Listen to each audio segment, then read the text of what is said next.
If you want to recover, you are going to have to take OCD recovery very seriously. If I didn't say to myself in the past, I really want a different life. I don't want this life to be like this with chronic guilt and anxiety 24/7 simmering away. I'd be stuck right now. I'd be exactly as I was. I might look okay-ish, but probably still stuck behind that like misted glass where you're sort of mentally checked out. That's what OCD feels like when you're stuck. But my nervous system would be pounding away. I'd feel like I was sort of mentally and physically in internal chains. Now, to break that down and to change that, I had to really start getting comfortable with the feelings of discomfort, of anxiety. But that alone will not lead to recovery alone, right? That's one of the basic steps, but a key step. 2, I had to think about where my perspectives were going through a catastrophized cycle, taking me 0 to 100, then demonstrating 3 through exposures and shame attacking to demonstrate to the brain, this isn't as you presume it to be, which is keeping you going through that catastrophized cycle. 4, life structure, motivation, putting in habits that are going to construct the journey that I wanted, that I knew that would get me to the place that would be very different to the position that I was currently in. When I went through those steps plus many more, that then solidified an internal pathway through the mind back to a baseline of default inner peace. Now, the reason so many people do not get there is they don't put in the work like reading. They say, can I have an Audible book? Can I skim the books? I'll do a little bit, check. And they're looking for a light bulb moment. Oh, if I just get that thing. Rob, can you just tell me that thing? It's not a thing like that. You don't fix OCD by sort of telling yourself one thing. It's a sequence of various light bulb moments that all come together to form the OCD recovery journey. Now, along the way, you're going to have many hurdles. So you've got to get used to hurdles and you've got to get used to setbacks. OCD is very subtle. It's going to try and come from various angles. And you're going to think, oh, I should be better now. I shouldn't be feeling like this again. Yes, you should. This is the journey. There are setbacks along the journey. That is how these things go.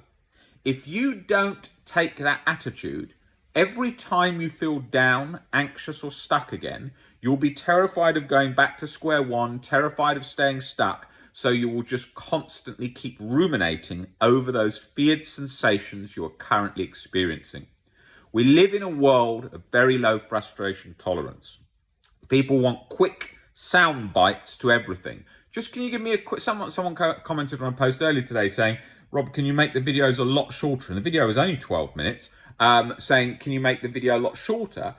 Because I like to hear it in a more factual, punchy way. Well, a video of 12 minutes is already very punctual and very fact-based, but that's because of low frustration tolerance and TikTok 60-second video scrolling. And that's really the opposite of OCD recovery. You've got to get used to hearing things and feeling discomfort and not understanding and feeling confused. A 10-minute video is so short. You know, when I was trying to recover, reading books for ages, books and books and books, no videos, didn't exist, right?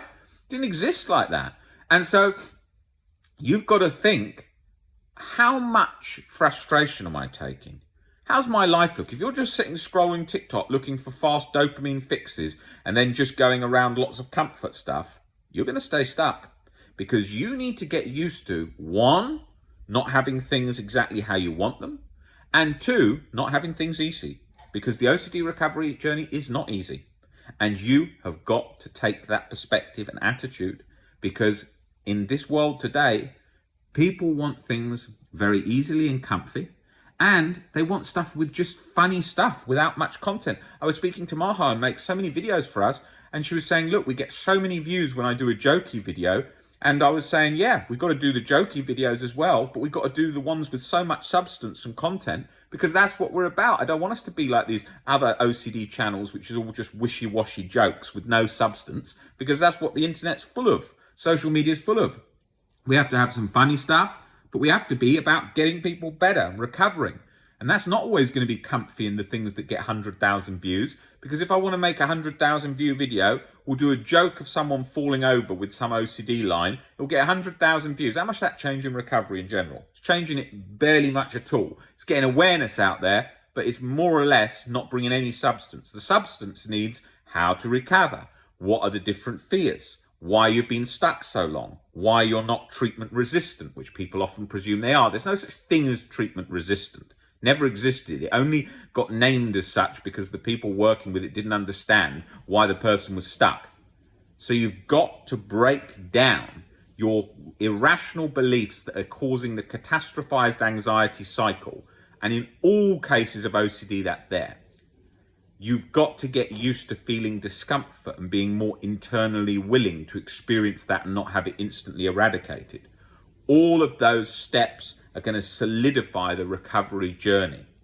But you can't do that if you are trying to do quick fixes, trying to chase a one answer that's just a sentence or a something that just unlocks it instantly. The chase for the instant unlock is the compulsion. OCD wants to keep you stuck in the instant unlock 24/7 because that's its illusionary key to a lock that doesn't exist.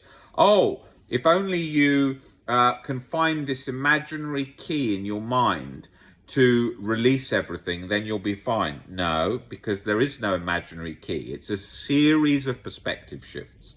So think about those points today. They're key. And we're here to help you go through that. If you email phil@ocdrecovery.com or click the WhatsApp link below, you can book in and have a one-to-one session with any of the team. And we will get under it and all those nuances where you're stuck. Don't just sit there scrolling stuck, where we can really help and get into that and show you straight away why you're coming at that wrong, where you're stuck, why you're approaching that probably from an angle which is still compulsively feeding it. And we can help you. You can recover. Doesn't matter how long you've been stuck. Doesn't matter how many years, you can recover.